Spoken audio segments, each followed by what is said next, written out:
Part first में हमने रासायनिक अभिक्रियाएं देख ली थी। पहली हमारे पास में जो संयुग्मन थी कॉम्बिनेशन रिएक्शन थी।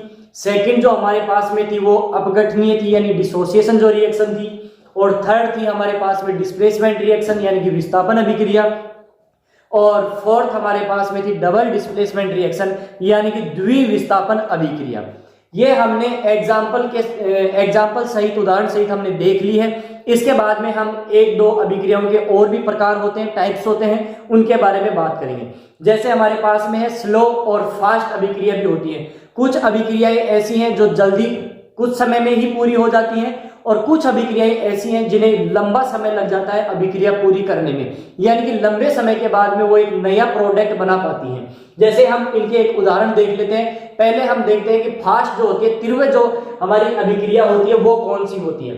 चलो, फास्ट जिनमें कम समय लगता है, तुरंत उनमें एक नया प्रोडक्ट हमारे पास में बन जाता है, वो अभिक्रिया।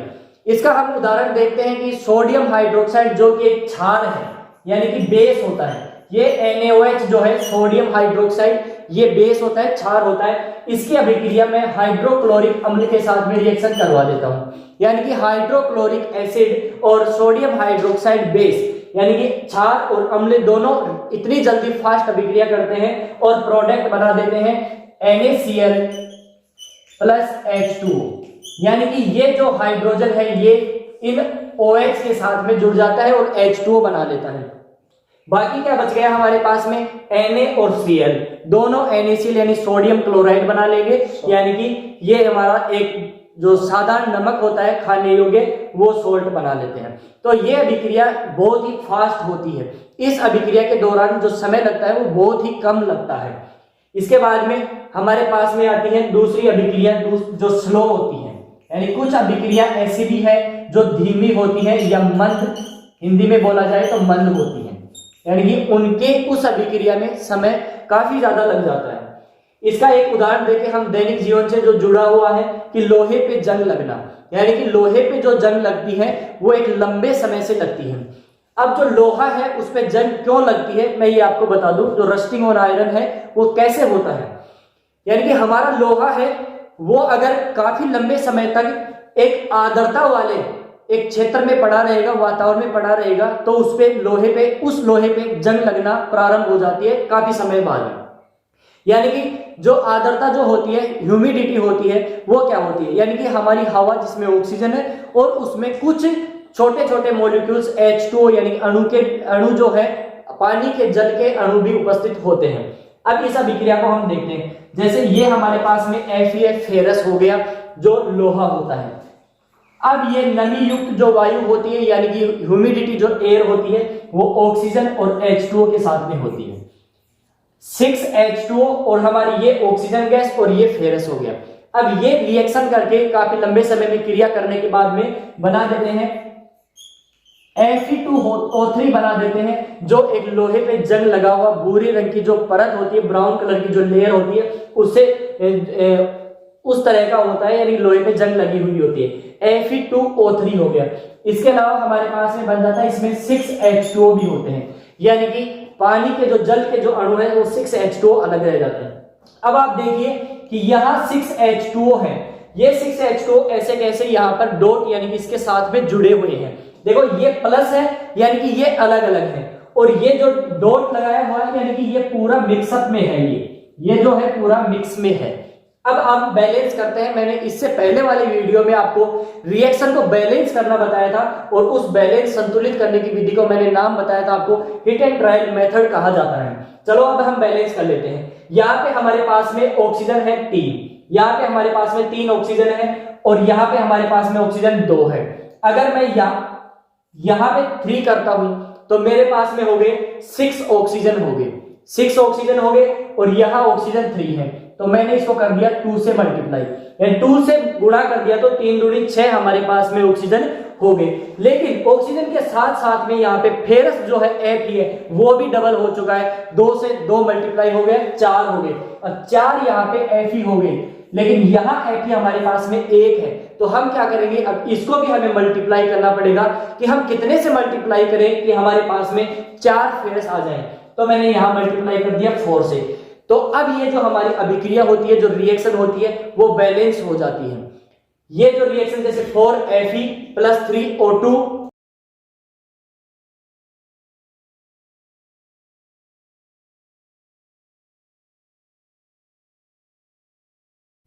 यानी कि 4Fe 3O2 6H2O, ये लंबे समय में रिएक्शन कर लेंगे लोहे के साथ में, आयरन के साथ में, और 2Fe2O3.6H2O बना लेंगे। इसके बाद में हम बात करेंगे और नहीं कुछ भी और भी एक हमारे पास में टाइप है, कुछ टाइप और भी बाकी है जो हमारे सिलेबस में दिए गए हैं, उनके हम बात करेंगे। इसमें हम बात करेंगे आगे उत्क्रमणीय और अनुत्क्रमणीय अभिक्रिया की, यानी कि रिवर्सिबल। एक तो होती है हमारे पास में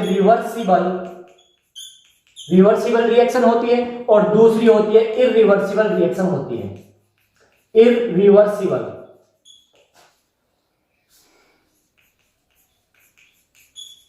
यानी कि ये हो गया हमारे पास में उत्क्रमणीय, हिंदी में उत्क्रमणीय, और ये हो गया अनुत्क्रमणीय। यानी कि ये दो अभिक्रिया और होती है हमारे, जो मैं आपको बता दूं। रिवर्सिबल अभिक्रिया वो होती है जिसमें हमारे दो कोई भी जो हमारे अभिकारक हैं वो क्रिया करके, अभिक्रिया करने के बाद में एक प्रोडक्ट बना देते हैं, और वापस उस प्रोडक्ट से हम वापस पहले वाला जो अभिकारक है उसे पुनः प्राप्त कर सकते हैं। वो अभिक्रिया होती है हमारी रिवर्सिबल, यानी कि उत्क्रमणीय होती है। ये मैंने पहले भी आपको शुरू में बताया था, लेकिन अब इसके बारे में हम डिटेल से बात करेंगे उत्क्रमणीय अभिक्रिया क्या होती है। जैसे मान लो मेरे पास में ये एक कोई भी सबस्टेंस है A है, और ये है मेरे पास में B। A और B दोनों अभिक्रिया करेंगे और क्या बना देंगे, मान लो इन्होंने बना दिया C और D बना दिया, इन्होंने C और D बना दिया। अब वापस ये जो निशान है एरो का, ये तो दिखाता है कि इनमें दोनों में अभिक्रिया होने के बाद में नया प्रोडक्ट ये बन गया है, और ये जो एरो का निशान है ये दिखाता है कि ये वापस इनसे ये नहीं बन सकता। इसलिए हम यहाँ पे ये एरो का निशान नहीं लगा करके हाफ एरो कर देते हैं इसे, और वापस इसे ऐसे दर्शा देते हैं। ये जो उत्क्रमणीय अभिक्रिया होती है रिवर्सिबल, उसे इस प्रकार से दर्शाया जाता है, रिप्रेजेंट किया जाता है। यानी कि ये अभिक्रिया दोनों साइड से होती है, बोथ साइड से होती है, यानी कि दो रिएक्टेंट्स जो प्रोडक्ट बनाते हैं, वापस वो प्रोडक्ट से हम वापस पहले वाले रिएक्टेंट्स प्राप्त कर सकते हैं।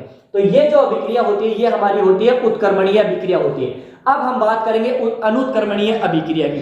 अनुत्क्रमणीय अभिक्रिया की हम बात करें, पहले इसका हम एक एग्जांपल ले लेते हैं। हमारे पास में नाइट्रोजन गैस होती है N2, और एक होती है हमारे पास में हाइड्रोजन गैस H2। मैंने कई बार बताया है कि सिंगल हाइड्रोजन परमाणु होता है, और दो यानी कि दो हाइड्रोजन जो H2 बनते हैं वो हमारे गैस होते हैं। ऐसे ही नाइट्रोजन है, एक नाइट्रोजन होता है, नाइट्रोजन परमाणु एटम होता है, और दो नाइट्रोजन हमारे नाइट्रोजन गैस होती है। ये दोनों आपस में रिएक्शन करने के बाद में अमोनिया बना देते हैं। अमोनिया यानी कि NH3 जो है वो हमारा अमोनिया होता है।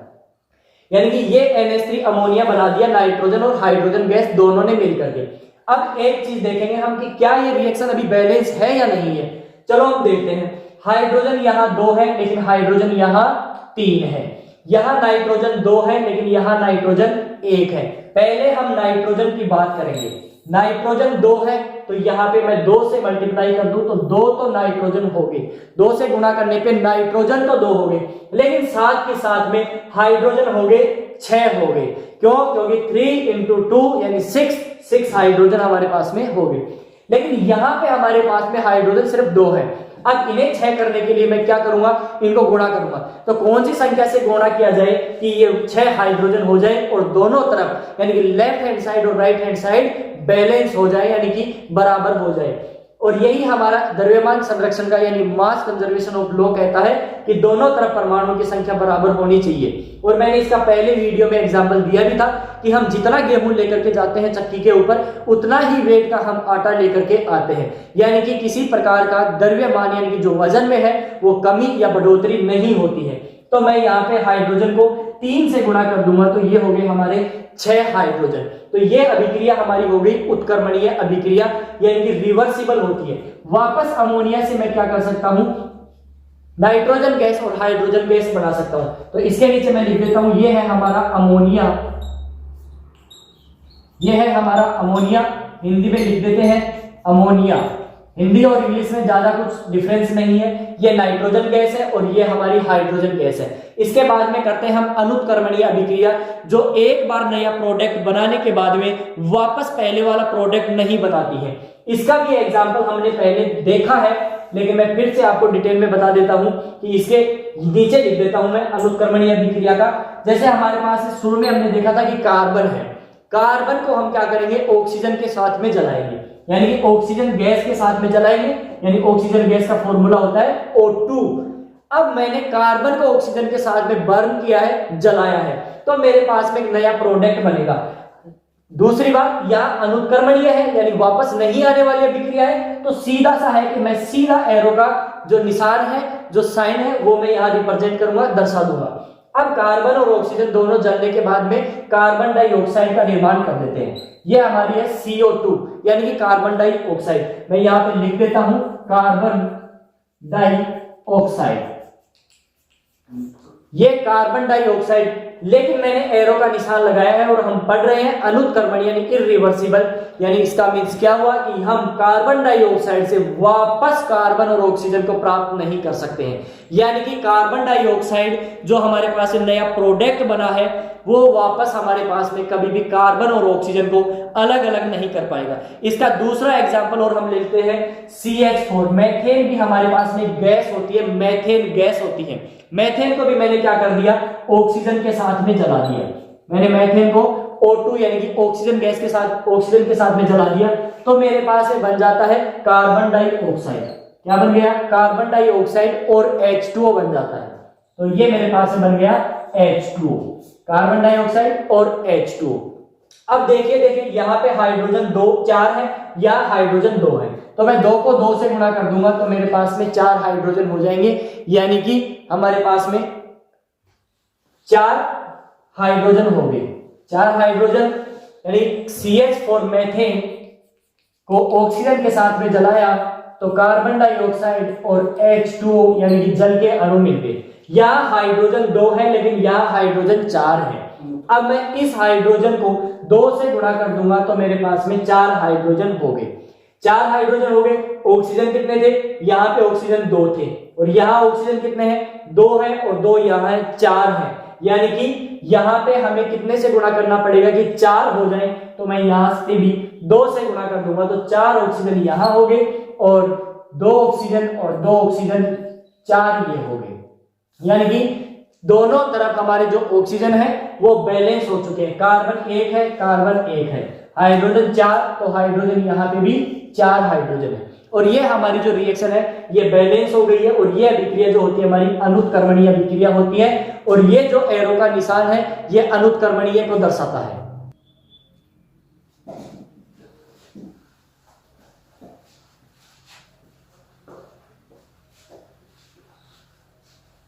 इसके बाद में हम बात करेंगे ऑक्सीडेशन एंड रिडक्शन रिएक्शन की। हमारे पास में 2 अभिक्रिया और होती हैं जो ऑक्सीकरण और अपचयन अभिक्रिया कहा जाता है। यानी एक तो होती है हमारे पास में ऑक्सीडेशन और एक होती है हमारे पास में एंड रिडक्शन। यानी कि 2 अभिक्रिया और होती है, ऑक्सीडेशन और रिडक्शन अभिक्रिया। ऑक्सीडेशन जो होती है उसे हिंदी में बोल देते हैं ऑक्सीकरण और रिडक्शन जो होती है वो होती है हमारी अपचयन अभिक्रिया होती है। और ऑक्सीकरण को एक उपचयन भी कहा जाता है, उपचयन। यानी कि ऑक्सीडेशन, उपचयन, ऑक्सीकरण एक ही बात है, रिडक्शन यानी अपचयन अभिक्रिया एक ही बात है। अब मैं इनको आपको अलग अलग तरीकों से बता देता हूं कि कौन सी अभिक्रिया में कब ऑक्सीकरण हुआ है और कब उसमें रिडक्शन हुआ है, यानी कि अपचयन अभिक्रिया हुई है। पहली बात यह है कि अगर हमारे कोई भी यौगिक में कोई भी कंपाउंड है, यौगिक है या तत्व है, उसमें अगर ऑक्सीजन का जोड़ होता है, यानी ऑक्सीजन अगर जुड़ता है, यानी कि ऐड हो जाएगा।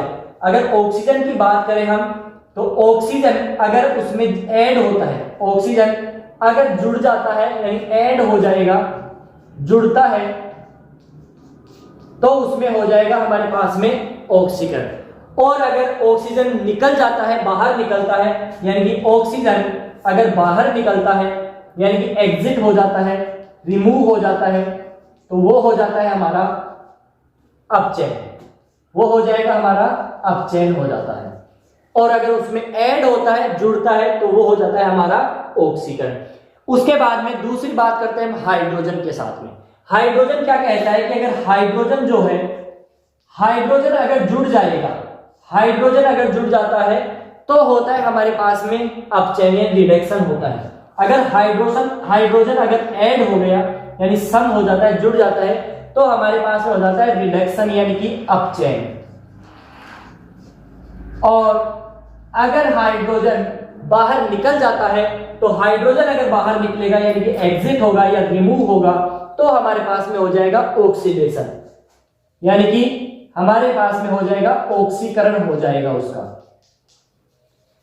इसके बाद में हम बात करते हैं तीसरा पॉइंट, और कौन सा है? पहला पॉइंट ऑक्सीजन का, दूसरा पॉइंट हाइड्रोजन का, और तीसरे पॉइंट की बात करते हैं जिसमें आता है हमारा इलेक्ट्रॉन। अगर इलेक्ट्रॉन बाहर त्याग दिए जाते हैं तो उस अभिक्रिया में होता है ऑक्सीकरण, यानी कि मैं आपको एक सीधा सा लिख देता हूं यहां पे ONRG, ये हमेशा आप याद रखिए। ऑक्सीडेशन जो होगा वो L यानी लूज यानी बाहर निकाल देगा इलेक्ट्रॉन को, R है रिडक्शन है, O तो क्या है ऑक्सीडेशन, R है रिडक्शन। तो ऑक्सीडेशन तो क्या करेगा? लॉस कर देगा, लूज कर देगा या लॉस्ट कर देगा, बाहर निकाल देगा इलेक्ट्रॉन को। और रिडक्शन R क्या करेगा? G यानी गेन, गेन यानी ग्रहण करता है। यानी कि अगर इलेक्ट्रॉन बाहर निकलता है तो ऑक्सीडेशन होता है, और रिडक्शन कब होता है? G यानी गेन होता है जब हमारे पास में रिडक्शन होता है। यानी कि मैं इलेक्ट्रॉन के बेस पे बता दूं तो अगर इलेक्ट्रॉन जुड़ते हैं, ऐड होते हैं, तो आप बताइए ऐड होगा, गेन होगा, तो क्या होगा? रिडक्शन हो जाता है, यानी कि अपचयन हो जाता है, अपचयन हो जाएगा। और अगर मान लो कि हमारे पास से अगर इलेक्ट्रॉन बाहर निकल रहे हैं, तो बाहर निकलने का मतलब हो गया ऑक्सीडेशन लॉस्ट कर रहा है, यानी कि इलेक्ट्रॉन बाहर निकाल रहा है, एग्जिट कर रहा है, रिमूव कर रहा है, यानी कि त्याग रहा है, डोनेट कर रहा है, एक ही बात है, सारी बात है। तो अगर इसने बाहर रिमूव कर दिया, एग्जिट कर दिया, इसका मतलब उसमें हो गया ऑक्सीडेशन हो गया, उसमें ऑक्सीडेशन हो जाता है, यानी कि ऑक्सीकरण हो जाता है। तो ये जो है, ये तीन जो फैक्टर है ये हमारे बहुत ही मोस्ट इंपॉर्टेंट होते हैं, यानी कि ऑक्सीडेशन और जो रिडक्शन होती है, ये दोनों अभिक्रियाओं के ये तीन मैं आपको एक फैक्टर बता देता हूं कि जिनसे आपको पता लग जाएगा कि कौन सी अभिक्रिया हुई है, ऑक्सीकरण या अपचयन अभिक्रिया हुई है। अगर ऑक्सीजन जुड़ता है तो हमारे पास में होता है, अगर जुड़ेगा तो हमारे पास में होगा ऑक्सीडेशन, ऑक्सीडेशन। और अगर हमारे पास से ऑक्सीजन एग्जिट हो रहा है, रिमूव हो रहा है, यानी बाहर निकल रहा है, तो वो होगा हमारा अपचयन।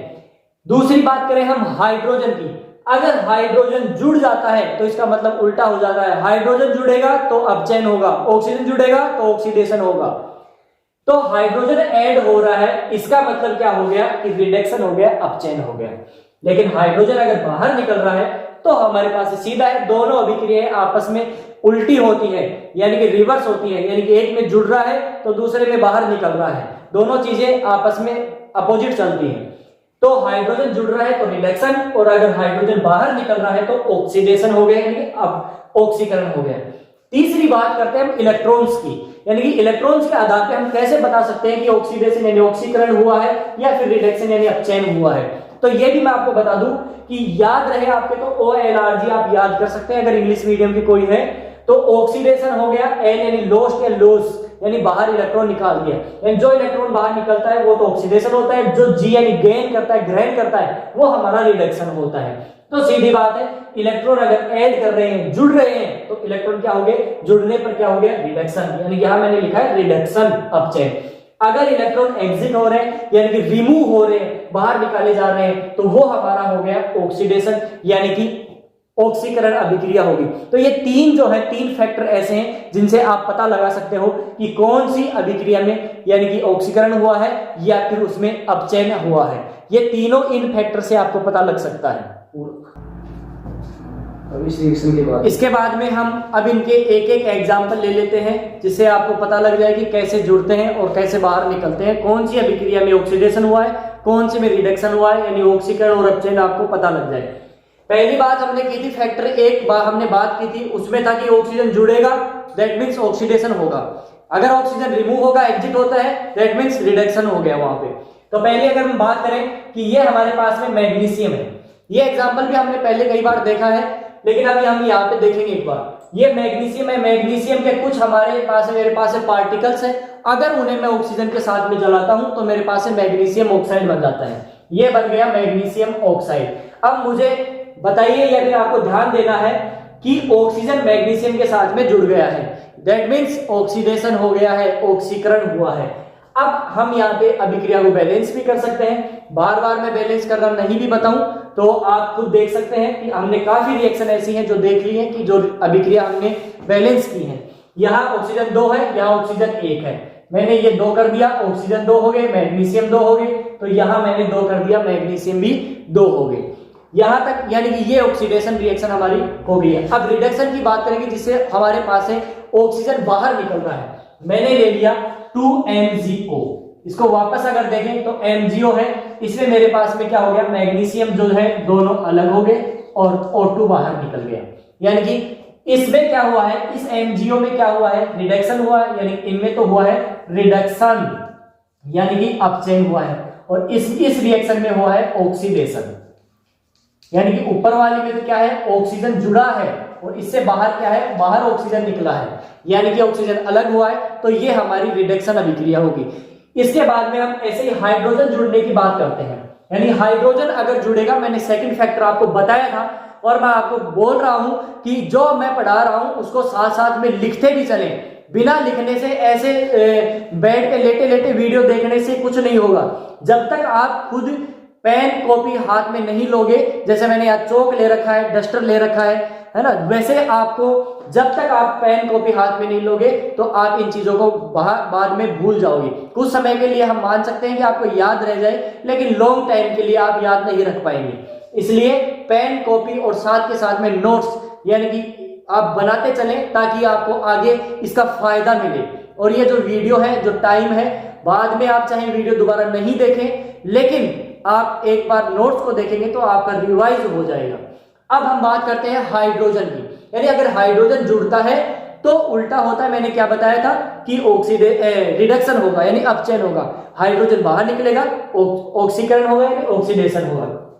जैसे मैंने ले लिया कि ये हमारे पास में है CH2 यानी कि ये होता है डबल बॉन्ड आ गया है, यानी कि ईन होता है, और कार्बन 2 है यानी मैच 8 यानी कि ये हो गया एथीन। अब इस एथीन की मैं हाइड्रोजन गैस के साथ में रिएक्शन करवा दूं यानी कि H2 के साथ में, ये हाइड्रोजन, अब मैं आपको नीचे इसको खोल करके दिखा देता हूं कि ये ऐसे जुड़े हुए हैं, यानी कि 2 हाइड्रोजन इसके, 2 हाइड्रोजन इसके। अब आपको दिख गया CH2 ये हो गया, CH2 ये हो गया, ऐसे इसके साथ में हाइड्रोजन है, 2 हाइड्रोजन है, मैं इनको ऐसे लिख देता हूं, दोनों हाइड्रोजन है।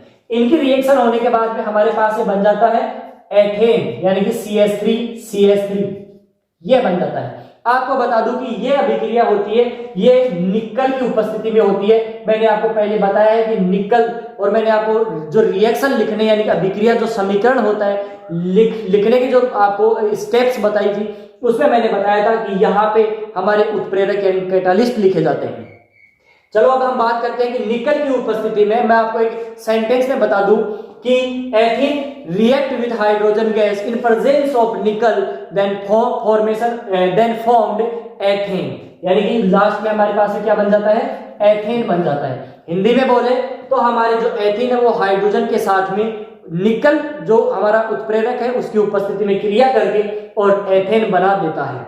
अब मैं आपको दिखा देता हूं यहाँ कैसे बन गया। ये डबल, हमें पता है कि कार्बन 4 बॉन्ड ही बनाता है, ये कार्बन 4 बॉन्ड बना रहा है, 1 2 3 4, ये बना रहा है 1 2 3 4। अब ये एक हाइड्रोजन क्या करेगा, इससे जुड़ जाएगा, ये हाइड्रोजन क्या करेगा, इससे जुड़ जाएगा। जब ये दोनों हाइड्रोजन जुड़ जाएंगे तो इनके बीच का एक बॉन्ड टूट जाएगा यानी बंध टूट जाएगा। कैसे टूट जाएगा, अब देखिए आप यहाँ पर ये लो, तीनों हाइड्रोजन एक कार्बन के 3 हाइड्रोजन जुड़े हुए हैं। अब इस कार्बन की 4 हो गए, 1 2 3 4 बॉन्ड हो गए, इसके भी 4 हो गए, 1 2 3 4। तो इनका बीच का एक बॉन्ड टूट जाता है। जो क्यों टूटता है, 2 हाइड्रोजन यानी एक हाइड्रोजन एक कार्बन के साथ में जुड़ने पर टूट जाता है। तो ये जो रिएक्शन होती है ये हमारी अपचयन रिएक्शन होती है, यानी कि रिडक्शन अभिक्रिया होती है। इसके बाद में मैंने बताया कि हाइड्रोजन अगर बाहर निकलता है तो हमारा ऑक्सीडेशन होता है। जैसे मैंने बात कर लिया कि ये हाइड्रोजन सल्फाइड है, ये क्या है, हाइड्रोजन सल्फाइड है, और ये हमारे पास में ऑक्सीजन गैस है। अगर हाइड्रोजन सल्फाइड को मैं ऑक्सीजन गैस के साथ में जलाता हूं तो मेरे पास में बन जाता है कि H2O जो हमारा है वो तो अलग बन जाएगा और सल्फर बाहर निकल जाएगा। मैं यहाँ पे 2 कर दूं तो मेरे पास में क्या बन गया, H2O और सल्फर 2 थे तो सल्फर 2S हो गए, यानी ये सल्फर 2 थे, ये दोनों बाहर निकल गए, यानी सल्फर अलग हो गया। अब ये जो हाइड्रोजन थे, 4 हाइड्रोजन और 2 ऑक्सीजन, आपको मैंने कई बार बताया है कि 2 हाइड्रोजन और 1 ऑक्सीजन एक जल का अणु बनाते हैं, वाटर का मॉलिक्यूल बनाते हैं, तो 4 हाइड्रोजन और 2 ऑक्सीजन 2 बनाएंगे, तो मैंने यहाँ 2 कर दिया। अब देखिए 2 ऑक्सीजन 2 ऑक्सीजन, 4 हाइड्रोजन तो 4 हाइड्रोजन, यानी कि H2O बन गया और हमारे जो सल्फर था वो सल्फर अलग हो गया। अब मुझे बताइए कि यहाँ सल्फर के पास में हाइड्रोजन था लेकिन यहां सल्फर के पास में हाइड्रोजन नहीं है, यानी हाइड्रोजन गया कहां, बाहर गया, निकल गया। जब निकला है इसका मतलब वहां पे क्या हो गया, वहां पे क्या हो गया, ऑक्सीडेशन हुआ है, क्योंकि हाइड्रोजन के त्यागने से, डोनेट करने से, रिमूव होने से, एग्जिट होने से क्या होता है, ऑक्सीडेशन हो जाता है। और ऑक्सीजन में, ऑक्सीजन के साथ में बिल्कुल इसके साथ में उल्टा हो जाता है। इसके बाद में हम बात करेंगे नेक्स्ट इलेक्ट्रॉन्स की, यानी इलेक्ट्रॉन्स जो हमारा थर्ड जो फैक्टर था, तीसरा जो हमारा जो टाइप था कि उसके अनुरूप कैसे हमारे ऑक्सीडेशन और रिडक्शन होते हैं। मैंने बताया था OLRG, यानी कि ऑक्सीडेशन तो क्या करेगा, इलेक्ट्रॉन को बाहर निकालेगा और रिडक्शन क्या करेगा, इलेक्ट्रॉन्स को गेन करेगा। चलो हम पहले देख लेते हैं, यानी कि ये है हमारे पास में Na, ये क्या है, Na सोडियम है। अब ये क्या हो गया, Na प्लस 1 इलेक्ट्रॉन, यानी कि सोडियम है इसके पास में 11 इलेक्ट्रॉन है। प्लस का मतलब मैंने बताया था, प्लस कब आता है, जब हम इलेक्ट्रॉन बाहर निकालते हैं, जब प्लस आता है। और प्लस यहाँ पे 1 है, क्योंकि हमने 1 लिखा नहीं है, बिना लिखे हम समझ जाते हैं, तो प्लस 1 है, इसका मतलब सोडियम ने 1 इलेक्ट्रॉन बाहर निकाला था, वो इलेक्ट्रॉन का है, ये रहा। चलो मैं दूसरा एग्जाम्पल ले लेता हूं, ये रहा मैग्नीशियम। मैग्नीशियम के आउटर मोस्ट शेल में, बाह्यतम कक्ष में 2 इलेक्ट्रॉन होते हैं, क्योंकि मैग्नीशियम का परमाणु क्रमांक 12 है, इलेक्ट्रॉन 12, पहले कक्ष में 2, दूसरे में 8, तीसरे में 2 बाकी रह गए, यानी कि 2 8 2 होते हैं, ये दोनों बाहर जाएंगे। तो इसने क्या कर दिए, बाहर निकाले हैं, तो प्लस का कितने निकाले, 2, तो +2, और यहां पे आगे दोनों इलेक्ट्रॉन, यानी कि यहां पे क्या हुआ है, ऑक्सीडेशन हो रहा है, क्योंकि ऑक्सीडेशन में क्या होता है, इलेक्ट्रॉन्स बाहर निकलते हैं। तो ये क्या हो गया हमारा, ये हमारे हो गए ऑक्सीडेशन। अब ये हमारा ऑक्सीडेशन है, यानी कि ये हमारा ऑक्सीकरण, हिंदी में लिख दूं मैं ऑक्सीकरण, ऑक्सीडेशन। इसके बाद में हम बात करेंगे रिडक्शन की। रिडक्शन में क्या होगा, इलेक्ट्रॉन्स गेन होंगे, यानी कि अपचयन, इलेक्ट्रॉन गेन होंगे। कैसे होंगे मैं आपको दिखा देता हूं। जैसे मान लो ये मेरे पास में क्लोरीन है, क्लोरीन को मैंने क्या दे दिया, 1 इलेक्ट्रॉन दे दिया, तो क्या हो गया, Cl- हो गया। अब बच्चे ज्यादा मैंने कुछ नहीं बताया है, इसमें एक ही बात बताई है, इसने इलेक्ट्रॉन्स बाहर निकाले हैं तो प्लस का है साइन है, और इसने क्या किया है, इलेक्ट्रॉन लिया है मतलब रिडक्शन किया है, और जब लिया है, रिडक्शन हुआ है तो Cl- आएगा। इसने 1 इलेक्ट्रॉन लिया है, इसका मतलब क्या हो गया, Cl- आ गया, यानी कि लेने वाला क्या हो गया, रिडक्शन हो, लेने वाले में रिडक्शन हो जाता है, जो लेते हैं, लिखा है Rg, यानी रिडक्शन जो गेन करता है, जो ग्रहण करता है, उसमें रिडक्शन हो जाता है। ऐसे आप किसी में भी देख सकते हैं, फ्लोरीन में भी देख सकते हैं, फ्लोरीन ने भी 1 इलेक्ट्रॉन लिया और क्या बन गया, F- बन गया। आप ऐसे ही ऑक्सीजन में देख सकते हैं कि ये हमारा ऑक्सीजन है, ऑक्सीजन में 2 इलेक्ट्रॉन लिए और क्या बना लिया, हम ऑक्सीजन में 2 इलेक्ट्रॉन लिए तो O-2 हो गया, क्योंकि ऑक्सीजन लिए हैं तो माइनस आएगा, कितने लिए हैं, 2 लिए तो -2 आएगा। तो ये हमने ऑक्सीकरण और अपचयन की तीनों जो फैक्टर है, मोस्ट इंपोर्टेंट जो तीनों फैक्टर हैं, जिनसे हमें पता चलता है कि कौन सी रिएक्शन में ऑक्सीकरण हुआ है और कौन सी रिएक्शन में रिडक्शन हुआ है, ऑक्सीडेशन और रिडक्शन। तो ये आप तीनों फैक्टर के जरिए आप इन्हें पता कर सकते हो कि कौन सी अभिक्रिया हुई है। आप इसे याद रख सकते हैं। इलेक्ट्रॉन्स के अगर बेस पे अगर आप पहचान करना चाहते हो तो आपको ये एक ट्रिक जो है छोटी सी, वो आपको याद होनी चाहिए। आप इन्हें साथ के साथ में लिखते चले। इसके बाद में मैं आपको बता दूं कि हमने ऑक्सीडेशन और रिडक्शन दोनों रिएक्शन देखी हैं। अब ये जो दोनों अभिक्रियाएं हैं, अगर एक साथ किसी अभिक्रिया में होती हैं तो वो हमारी रेडॉक्स अभिक्रिया कहलाती है, यानी कि ऐसी अभिक्रिया जिसके अंदर रिडक्शन भी हो और ऑक्सीडेशन भी हो। अगर दोनों साथ ही साथ होती हैं, इसका मतलब उस अभिक्रिया को हम क्या कहेंगे, रेडॉक्स अभिक्रिया कहेंगे। यानी कि वो हमारी होती है रेडॉक्स रिएक्शन, जिस रिएक्शन के अंदर ऑक्सीडेशन और reduction both are participate together, यानी साथ साथ में अगर वो पार्टिसिपेट करते हैं तो वो हमारी रेडॉक्स रिएक्शन कहलाती है। यानी कि अब मैं आपको एक एग्जांपल देता हूं कि रेडॉक्स अभिक्रिया कैसे होती है। जैसे मैंने ले लिया, इससे पहले भी मैंने एक डायग्राम बना के आपको बताया था कि Zn जो है जिंक है वो CuSO4, जो हमने कोई भी सॉल्यूशन लिया है, घोल लिया है सी कॉपर सल्फेट का, उसमें मैंने जिंक के कुछ दाने डाले हैं। तो थोड़ी देर बाद में हम देखते हैं कि जो सल्फेट के जो आयंस थे या जो थे वो जिंक के साथ में जुड़ जाते हैं और कॉपर अलग हो जाता है। वही उसी एग्जाम्पल के साथ मैं आपको बताऊंगा कि ऑक्सीडेशन और रिडक्शन दोनों अभिक्रिया एक अभिक्रिया में साथ साथ कैसे होती है। मैंने ले लिया ये जिंक और ये है हमारे पास में कॉपर सल्फेट। मैंने इससे पहले आपको डायग्राम बना के बताया था, जिसमें मैंने ऐसे दिखाया था आपको कि ये कॉपर सल्फेट है, ये कॉपर सल्फेट है, और इसमें मैंने क्या डाल दिए थे, जिंक डाल दिया था। जिंक के कुछ पार्टिकल्स डाल दिए थे। कुछ समय बाद में मैंने क्या देखा कि जिंक के साथ में ये SO4 जुड़ जाता है और कॉपर अलग हो जाता है।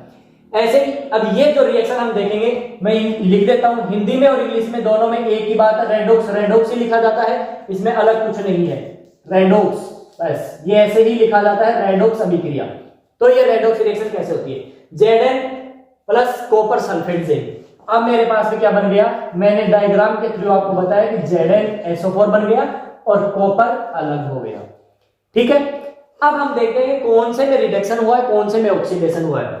जिंक है, जिंक के पास में जितने इलेक्ट्रॉन होते हैं उतने इलेक्ट्रॉन यहां पर हैं, लेकिन SO4 के साथ में जुड़ते ही ये क्या कर देता है, SO4 को इलेक्ट्रॉन 2 इलेक्ट्रॉन दे देता है, देगा, इलेक्ट्रॉन बाहर निकलेंगे मतलब ऑक्सीडेशन होगा, ऑक्सीडेशन का मतलब ऑक्सीकरण हो गया। तो इस जिंक में तो क्या हो गया, ऑक्सीकरण हो गया, यानी कि ऑक्सीडेशन हो गया इसमें। तो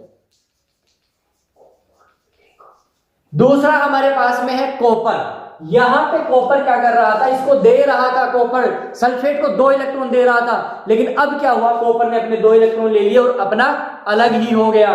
तो कॉपर यहां से क्या हो गया, अलग हो गया।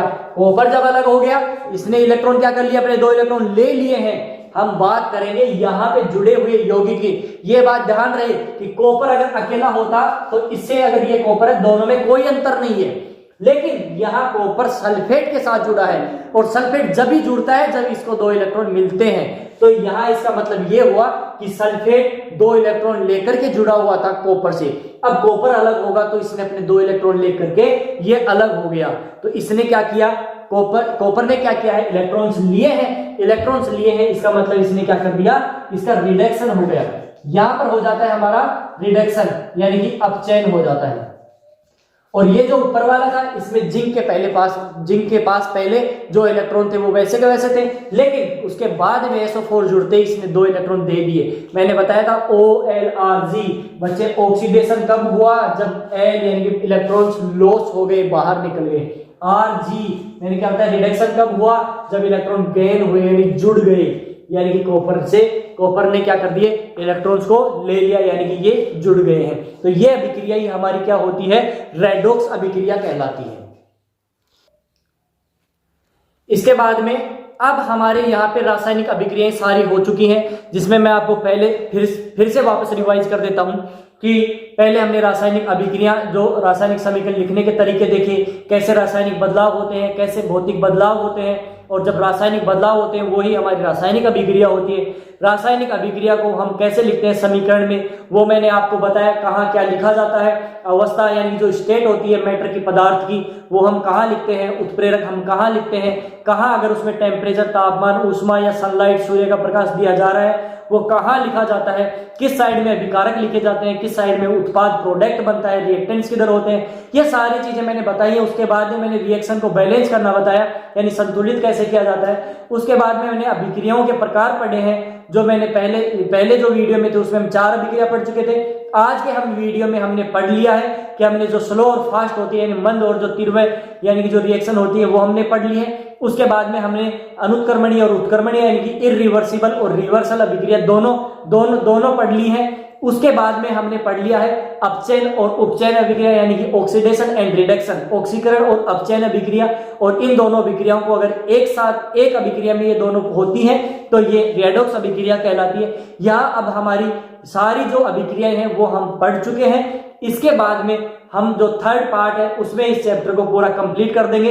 लेकिन आप जब वीडियो देखते हो उसके साथ साथ में आप पेन और कॉपी के साथ में लिखिए, मैं बार बार कह रहा हूं इस बात को, तो जरूर इसके ऊपर थोड़ा ध्यान दें आप और इसको ऐसे ही नजरअंदाज नहीं करें, ठीक है। थर्ड, इसके बाद में अगले वाले वीडियो में मिलते हैं।